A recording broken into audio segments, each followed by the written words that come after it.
모 대학병원 내분비내과 교수 A는 당뇨병 환자들을 전문적으로 치료하고 있습니다. 학회에서 국내 제약회사 B가 최근 당뇨병 신약을 개발하였다는 소식을 들은 A는 B 제약회사의 주식을 주식시장에서 5천 주를 취득하였습니다. 그리고 실제 환자에게 B 제약회사의 당뇨병 신약을 처방하기 시작하였습니다. 그렇다면 내분비내과 교수 A의 행동은 문제가 없을까요? 우리 사회는 의료행위를 의사가 독점하도록 하고 있습니다. 이렇게 의사가 의료행위를 독점하게 하는 이유는 그렇지 않았을 때 발생하는 문제보다 독점하게 한 후 엄격하게 관리하는 것이 문제가 적고 통제가 가능하기 때문입니다. 즉, 의사가 의료를 독점하는 것이 여러 문제들을 발생시키지만 그럼에도 불구하고 의사가 의료를 독점하게 하는 것이 그렇지 않은 것보다 환자의 안전을 보장하고 이익을 해치지 않으면서도 진료의 수준을 발전시킬 수 있다는 믿음 때문입니다. 의사가 의료를 독점하기 위해서는 무엇보다 사회적인 신뢰가 매우 중요합니다. 하지만 사회는 여러 이유로 의사에 대하여 많은 신뢰를 하지 않습니다. 의사에 대하여 신뢰하지 못하는 이유 중에 하나가 바로 이해상충 때문입니다. 이해상충이란 이해관심사에 대한 전문가적인 판단이 2차적인 원인들에 의해 영향을 받는 상황이나 조건을 말합니다. 상당수의 이해상충이 의사의 사회적인 관계망 때문에 생겨납니다.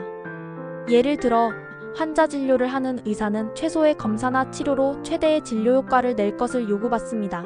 병원으로부터는 가능한 많은 진료비를 창출할 것을 요구받습니다.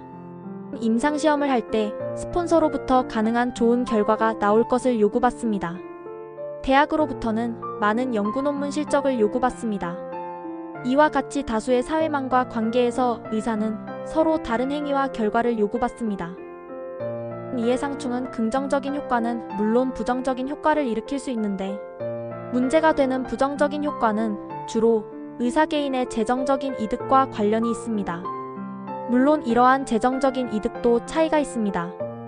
예를 들어 특정 약물을 처방하는 의사가 제약회사에서 주최하는 회의에서 강의를 한 후 강의료를 받거나 판촉물을 받거나 식사 대접을 받는 것과 같이 상대적으로 이해상충 정도가 낮은 것도 있지만 처방하는 약물과 관련이 있는 제약회사의 주식을 소유하거나 상당한 금액의 자물료 혹은 약물 처방의 대가로 리베이트를 수수하는 것과 같이 이해상충 정도가 높은 것도 있습니다.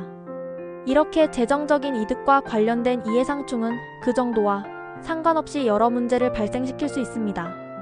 아무래도 제약회사로부터 식사 접대를 받는다면 다음날 약물 처방에 어느 정도 영향을 미칠 것입니다. 만약 상당한 금액의 자물료나 리베이트를 받는다면 혹은 사례와 같이 특정 제약회사의 주식을 가진다면 약물 처방을 할 때 환자의 이익보다 제약회사의 이익을 우선적으로 고려할 가능성이 높습니다. 그렇다면 외국은 어떨까요? 독일이나 일본의 경우 공공병원이나 공공교육기관에 속한 의사는 공무원 신분으로 인정되며 그들에게 뇌물을 주거나 받는 것을 엄중히 다루고 있습니다. 미국의 경우 의사에게 주는 물건이 뇌물로 인정되면 중죄로 5년 이하의 징역에 처해질 수 있습니다. 다만 미국 의사협회는 의사윤리강령에 따라 100불 이하의 선물이나 식사는 허용하고 있습니다.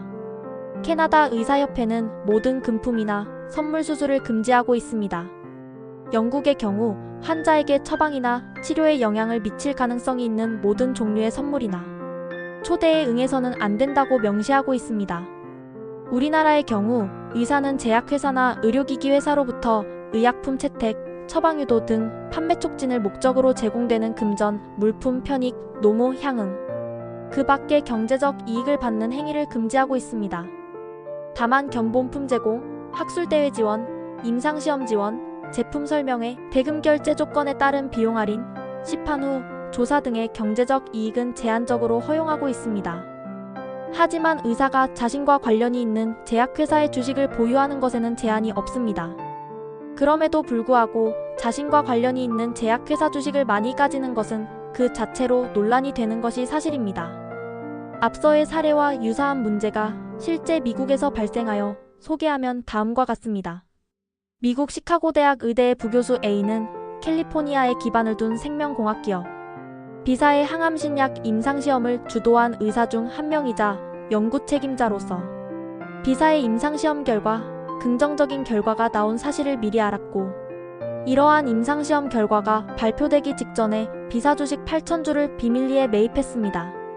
그리고 긍정적인 임상시험 결과가 발표되자 B사의 주가가 폭등했고, 교수 A는 매입가의 4배 가격의 주식을 매도하여 13만 4천 달러의 순이익을 남겼습니다.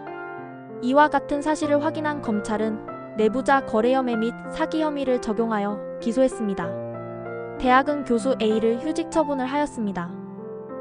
의사가 사회적 관계망에 존재하는 이상 이해상충은 피할 수 없으며, 이해상충 자체가 모두 비윤리적인 것은 아닙니다. 하지만 이해상충 문제를 적절한 방식으로 해결하거나 필요한 조치를 취하지 않으면 의사의 객관성을 심각하게 훼손하는 결과를 초래하게 됩니다. 하지만 주의할 것은 어디까지 이해상충이고 어디까지는 아닌지 그 범위를 정하는 것은 매우 어려운 것도 사실입니다. 예를 들어 환자가 의사에게 가능한 적은 비용으로 치료해달라고 요청하는 것도 비윤리적 이해상충일까요? 병원에서 진료비를 많이 벌면 성과급을 지급하는 것도 문제가 될까요? 임상시험 후원자로부터 좋은 결과가 있도록 요청을 받는다면 이러한 것도 문제가 될까요? 의사의 이해상충에 대하여 당신의 생각이나 의견을 댓글로 달아주세요.